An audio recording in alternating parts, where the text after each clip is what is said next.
안녕하세요. 오늘은 지난번 영상에서 말씀드린 대로 그 은퇴를 위한 자금 예측과 안정적인 투자 전략에 대해 현재 은퇴 생활을 하고 있는 순전한 저의 경험과 현재 진행 중인 상황위원이 참고하셔서 꼭 도움이 되셨으면 합니다. 그 은퇴 자금 예측을 하기 위해서는요, 저는 50살이 되던 해에 저희 재정 상태에 대해서 평가했습니다. 그런데 은퇴를 일찍 하시기를 원하신 분들은 은퇴자금 예측을 일찍 하셔서 은퇴자금을 모으는데 신경을 쓰시고 또한 체계적으로 준비하시면 은퇴 후 안정적인 생활에 보탬이 되리라 생각이 됩니다. 첫 번째, 현재 재정 상태를 살펴보세요. 그러니까 생활비, 주거비, 그러니까 주거비 속에는 주택융자나 주택융자 상환금이나 관리비 이런 것들이 들어가겠죠. 그다음에 보험료, 여기에는 라이프 인슈런스나 자동차 보험 이런 거, 그다음에 의료비 이런 것들을 넣으세요. 그런데 이제 저는 저희 경우는 6개월간의 은행 내역서를 참고를 했는데 무척 도움이 됐습니다. 그래서 여러분들도 한번 은행 내역서를 가지고 한번 해보세요. 그다음에 두 번째는 이제 수입에 대해서, 수입 내역에 대해서 아주 꼼꼼하게 기록을 한번 해보세요. 그러니까 월간 총 수입이 얼마인지, 여기에는 급여나 투자 수입, 연금, 아니면 기타 수입원들 이제 등등이 있겠죠. 그 다음에 이제 세 번째로는요, 순자산 평가를 하세요. 그러니까 현재 내 현금을 얼마를 들고 있고, 주식이 얼만큼 있고, 부동산이 얼마 있고, 부채, 그러니까 대출이라든지 신용카드, 잔액, 이런 것들 있잖아요. 파악하여서 나의 순자산을 정확하게 계산하세요. 저희의 경우는 현재 그 당시에 보유 중인 현금과 부동산만을 계산했습니다. 그러니까 증권에 대해서는 제가 계산을 하지 않았습니다. 그리고 이제 저의 경우는 50살 딱 됐을 때 신용카드를 모두 없애버리고 필요할 때는 현금으로 사고 가계부를 정확히 기입하고 올 단위로 확인했습니다. 근데 조금 힘들긴 한데요. 이 정도는 하셔야지 은퇴를 좀 할 수 있습니다. 그 다음에 이제 네 번째는 은퇴 후 예상 지출을 꼭 계산하셔야 합니다. 여기에는 주거비, 식비, 의료비, 여가비 등이 포함되겠죠. 아무래도 은퇴 후 지출은 은퇴 전 지출보다 약간 좀 줄어들어요. 저의 경우는요.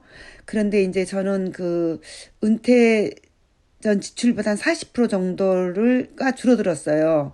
그래서 이제 제가 줄였죠. 근데 아직 빠듯하긴 하지만은 그래도 생활은 할 만은 합니다. 그리고 또 저는 이제 우리가 나이가 먹으면은 의료비가 확실히 증가할 수 있음을 꼭 고려하세요. 그래서 저는 이건 굉장히 중요한 것 같아요. 제가 70살까지 살아보니까요. 그래서 이제 저희 경우는 예상치 않는 건강관리 비용을 증가를 걱정을 해가지고 염려해서 비상금 1년치를 은행에다가 이렇게 저축을 해두었습니다. 저의 경우는 은퇴 생활비를 2% 정도의 인플레이션을 고려하여 계산을 했는데요. 그리고 또 이제 여기 기대 수명을 설정하셔야 됩니다. 그래서 저는 60세부터 85세까지 이렇게 기대 수명을 고려했습니다. 그래서 이제 85세까지 25년 산다고 가정을 해서 월간 생활비가 300만 원을 계산하고 이를 연간 생활비로 환산하니 연간 생활비가 3,600만 원으로 환산되었습니다. 즉 1년 생활비가 3,600만 원인 셈이죠. 여기에 다시 매년 2% 정도의 인플레이션을 감안하면 25년 정도의 더 생활하고 한다고 가정하면 다음과 같은 계산이 되었습니다. 첫 해 필요자금은 3,600만 원. 두 번째는 첫 번째 자금의 2%의 인플레이션을 감안하니까 3,672만 원. 그 다음에 이제 세 번째는 3,754만 450원. 그래서 마지막 해엔 24년에 갔을 때는 5,709 90만 3,741원이 나왔습니다. 그래서 제가 이제 전체적으로 한 25년에 그 돈이 얼마큼 나왔는지 계산 방법을 한번 자세히 한번 이렇게 보세요. 저의 은퇴자금 확보는 그 연금을 주 수입원으로 하고 베타값이 낮은 주식을 부수입원으로 투자 전략을 세웠습니다. 부수입의 그 투자 전략에서 베타값이 낮은 주식을 돈이 모아질 때마다 은퇴를 위해 35세부터 그러니까 35살 때부터 한 주 정도 살 수 있는 돈만 생기면은 바로바로 사 모으기 시작했습니다. 그러니까 베타값이 낮다는 것은 시장 변동에 덜 민감하다는 이 뜻입니다. 그래서 비교적 안정적인 투자 수익, 즉 배당 수익을 지속적으로 얻을 수 있었고, 배당 수익으로 얻어진 수익금으로 다시 또 계속 재투자를 했습니다. 그래서 이제는 제가 완전하게 리타이어를 하고 돈이 필요할 때마다 저는 주식을 이렇게 1, 2주씩을 정도를 팔아서 필요한 자금을 확보하고 있습니다. 이 방법은 저희 방법위원이 혹시 이 방법이 좋다고 생각하시면 꼭 이 규칙을 지키셔야 해요.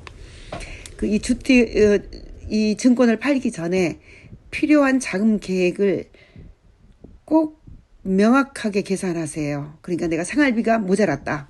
그럴 때는 꼭 필요한 것만큼만의 주식을 한 주를 팔아야 될지 2주를 팔아야 될지 아니면 그대로 둬서 배당금을 계속 받아야 될지 정확히 계산하세요.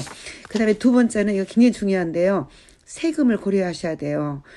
주식을 매도로 인한 자본 이득세 세금이 영향을 최소화할 수 있도록 노력하셔야 합니다.